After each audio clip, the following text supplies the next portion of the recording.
Hi everyone, it is Fitz with the Daily Delivery. I hope you are doing well. I'm doing great, even though I'm in quarantine. I work from home, so this is handy. Hey, I'm wearing lavender, so we're going to talk hoops. But first, if you're watching on YouTube, please subscribe to our channel. Helps us out quite a bit. Like the video if you like it. You don't have to like it, but I hope you do. Onward with the delivery. On Thursday at GoPowercat, I wrote a column about the Bruce Weber situation and how his players rallied behind him after Wednesday night's loss to TCU. And there were some things said in the postgame that honestly I wasn't completely comfortable with, but that's not atypical of a Bruce Weber postgame either. Now, a lot of people have been asking me since the Wednesday night loss, and what a bad loss it was to a very comparable team, a team you've got to beat on your home court, in case State didn't get it done, 60-57. Will Bruce Weber be fired before the season's over? And I just don't see any way that happens.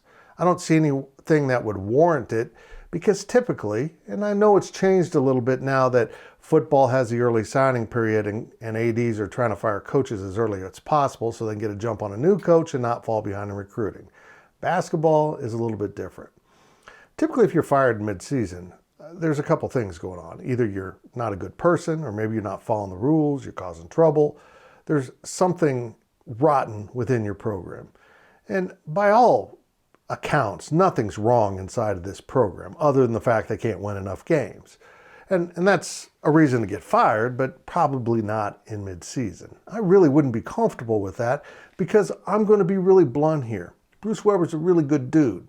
And I know being a good dude doesn't win you games, doesn't get you recruits always, but it should stop you from being fired at midseason, which is pretty much a slap in the face of any coach's career.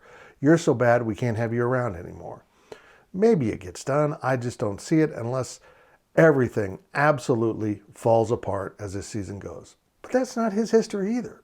Typically, his teams do get better. Typically, they will find a way to win a game here and there that you don't expect.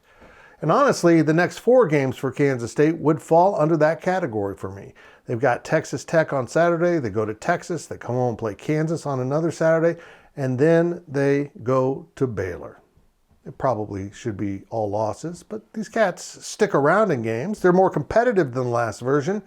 They're just losing. And come season's end, we'll know the fate of Bruce Weber. But for now, sit tight. Give up on your cats if you want to.